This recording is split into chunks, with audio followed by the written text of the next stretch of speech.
बरसात की ठंडी रात थी। आसमान में बिजली चमक रही थी और तेज हवा पेड़ों को हिला रही थी। पूरे जंगल में ऐसा सन्नाटा था कि अपने दिल की धड़कन भी साफ सुनाई दे रही थी। उसी रास्ते से अर्जुन, 26 साल का एक युवक, अपनी मोटरसाइकिल से शहर से गांव लौट रहा था। अचानक बिजली कड़की और उसी पल उसकी बाइक बंद हो गई। अर्जुन ने बार बार किक मारी, लेकिन बाइक स्टार्ट नहीं हुई। तभी उसकी नजर सड़क से थोड़ी दूर एक बहुत पुरानी हवेली पर पड़ी।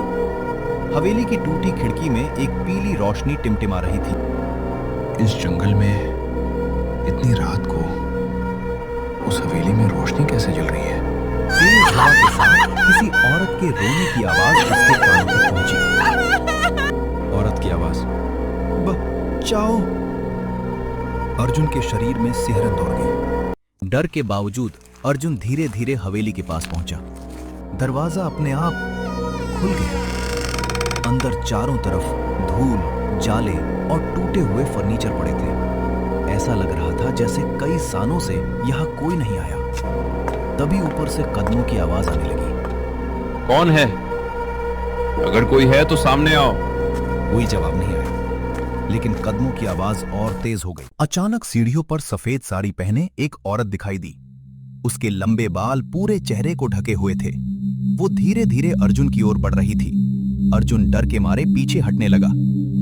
तुम कौन हो? अभी भी समय है, भाग जाओ, वरना सुबह का सूरज कभी नहीं देख पाओगे। इतना कहकर वो अचानक गायब हो गई। जैसे ही अर्जुन बाहर भागने लगा, हवेली का मुख्य दरवाजा अपने आप जोर से बंद हो गया। धड़ाम! अब वो अंदर कैद हो चुका था। तभी ऊपर से किसी बच्चे की हंसी गूंजने लगी। अर्जुन ने टॉर्च ऊपर की। एक छोटा बच्चा रेलिंग पर खड़ा था, लेकिन अगले ही पल वो हवा में गायब हो गया। ऊपर जाके देखता हूँ, शायद कोई रास्ता मिल जाएगा।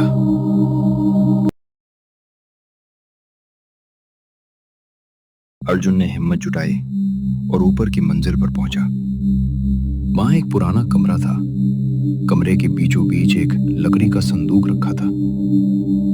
जैसे ही उसने संदूक खोला, उसे एक पुरानी डायरी और एक काले रंग की तस्वीर मिली।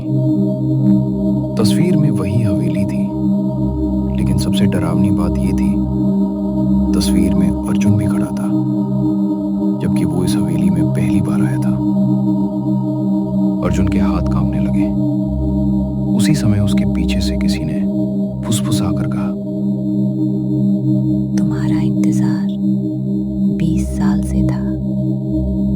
अर्जुन धीरे धीरे पीछे मुड़ा और उसका चेहरा डर से सफेद पड़ गया। अर्जुन ने कांपते हुए पीछे मुड़कर देखा। उसके पीछे लगभग 70 साल का एक बूढ़ा आदमी खड़ा था। उसके हाथ में एक पुरानी लालटेन थी। चेहरे पर गहरी झुर्रियां थीं और आंखों में अजीब सा डर साफ दिखाई दे रहा था। आप कौन हैं? अगर जिंदा रहना चाहते हो तो मेरी हर बात मानो। इस हवेली में जो दिखता है वो सच नहीं होता, और जो सच होता है वो दिखाई नहीं देता।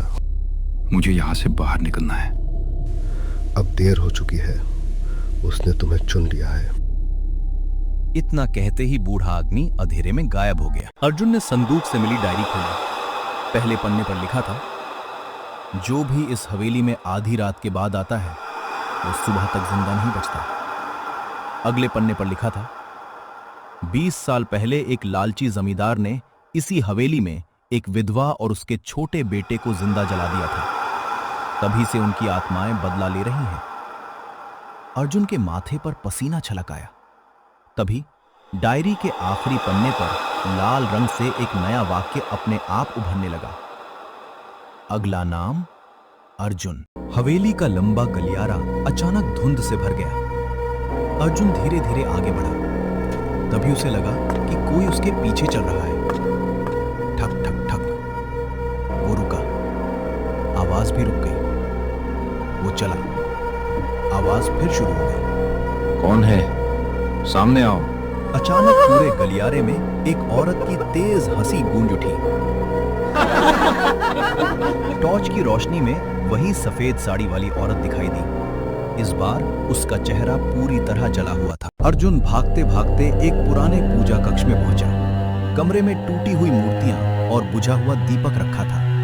तभी उसे एक छोटी पीतल की घंटी दिखाई दी। जैसे ही उसने घंटी बजाई, टन टन टन, पूरे कमरे में तेज रोशनी फैल गई। सफेद साड़ी वाली औरत दर्द से चीख उठी और पीछे हट गई। तुम बच नहीं सकते। सूरज निकलने से पहले तुम्हारी आत्मा भी यहीं कैद हो जाएगी। पूजा कक्ष की दीवार अपने आप खुल गई। उसके पीछे नीचे जाने वाली पत्थर की सीढ़ियां थीं। अर्जुन साहस जुटाकर नीचे उतरा। तहखाने में पहुंचते ही उसने देखा, दीवारों पर सैकड़ों लोगों की तस्वीरें टंगी थीं। हर तस्वीर के नीचे मौत की तारीख लिखी थी, लेकिन सबसे आखिर में एक खाली फ्रेम लगा था और उसके नीचे लिखा था, अर्जुन, आज रात। उसी पल पीछे से किसी ठंडे हाथ ने उसके कंधे पर पकड़ रख दी। अर्जुन ने डरते हुए धीरे धीरे पीछे मुड़ना शुरू किया। अर्जुन ने धीरे धीरे पीछे मुड़कर देखा। उसके सामने वही बूढ़ा आदमी खड़ा था, लेकिन इस बार उसका चेहरा बिल्कुल बदल चुका था। उसकी आंखें लाल थीं और पूरा शरीर धुएं की तरह हवा में तैर रहा था। आप इंसान नहीं हैं। नहीं, मैं भी इस हवेली में फंसी एक आत्मा हूँ। पिछले 30 सालों से इस हवेली की कैद में हूँ। मुझे यहाँ क्यों बुलाया गया? क्योंकि तुम्हारा इस हवेली से बहुत पुराना रिश्ता है। ऐसा रिश्ता जिसे तुम भी नहीं जानते। बूढ़ा आदमी अर्जुन को तहखाने के एक गुप्त कमरे में ले गया। कमरे के बीचों बीच एक बड़ा शीशा रखा था। जैसे ही अर्जुन ने उसमें देखा, उसे अपना चेहरा नहीं दिखाई दिया। उसकी जगह 20 साल पुराना दृश्य दिखाई देने लगा। एक लालची जमींदार अपने आदमियों के साथ एक औरत और उसके छोटे बेटे को हवेली में बंद कर रहा था। फिर हवेली में आग लगा दी गई। चारों तरफ दर्द भरी चीखें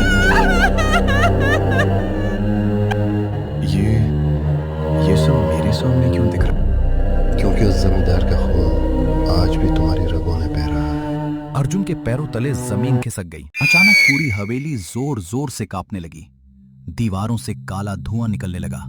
वही सफेद साड़ी वाली औरत अर्जुन के सामने आ गई, लेकिन इस बार उसके साथ एक छोटा बच्चा भी था। दोनों की आंखों से आंसू बह रहे थे। हमने तुम्हारा इंतजार 20 साल नहीं, कई जन्मों से किया है। मैंने तुम्हारा क्या बिगाड़ा है? तुमने नहीं, तुम्हारे परिवार ने। अचानक हवेली का फर्श टूटने लगा। नीचे आग की लपटें दिखाई देने लगी। पूरा आंगन धुएं से भर गया।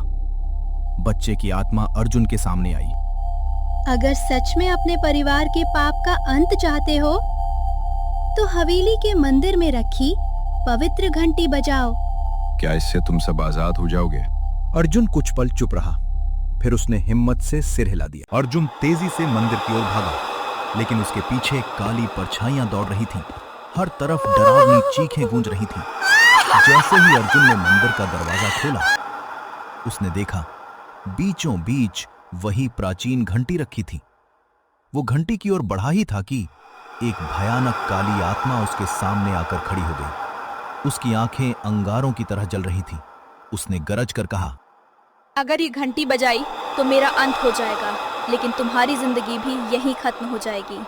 अर्जुन ने कांपते हुए घंटी की ओर हाथ बढ़ाया। काली आत्मा की डरावनी चीख से पूरा मंदिर कांपने लगा। दीवारों की दरारों से काला धुआं निकलने लगा, लेकिन अर्जुन ने अपनी आंखें बंद की और पूरी ताकत से घंटी बजा दी। Ton ton ton.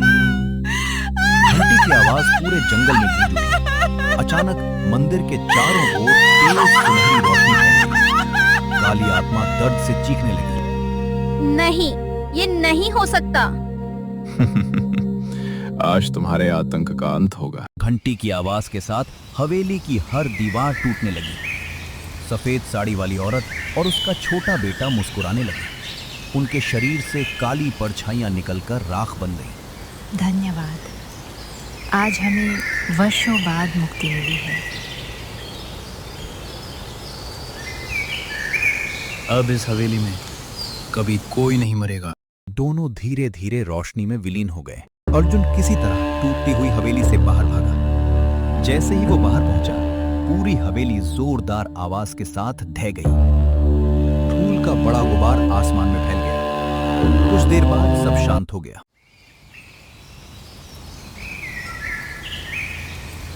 सुबह गांव वाले उस जगह पहुंचे, लेकिन वहां कोई हवेली नहीं थी। सिर्फ एक खाली मैदान था, जैसे वहां कभी कोई इमारत थी ही नहीं। अर्जुन जमीन पर बेहोश पड़ा था। जब उसकी आंख खुली तो उसने सोचा कि शायद ये सब एक सपना था। तभी उसकी नजर अपनी जेब पर पड़ी। जेब में वही पुरानी डायरी रखी थी और उसके पहले पन्ने पर एक नई पंक्ति लिखी थी। कहानी अभी खत्म नहीं हुई। अगली रात अर्जुन अपने कमरे में सो रहा था। अचानक टन, उसी मंदिर की घंटी की आवाज उसके कमरे में गूंजी। उसकी आंख खुल गई। कमरे की खिड़की अपने आप खुली। ठंडी हवा के साथ एक जानी पहचानी आवाज आई। अर्जुन, एक हवेली खत्म हुई है, लेकिन अंधेरा अभी जिंदा है। हम फिर मिलेंगे। अर्जुन ने कांपते हुए खिड़की की ओर देखा। वहां कोई नहीं था, लेकिन जमीन पर गीले पैरों के निशान कमरे के अंदर की ओर आ रहे थे। और उसी पल कमरे की लाइट अपने आप बंद हो गई।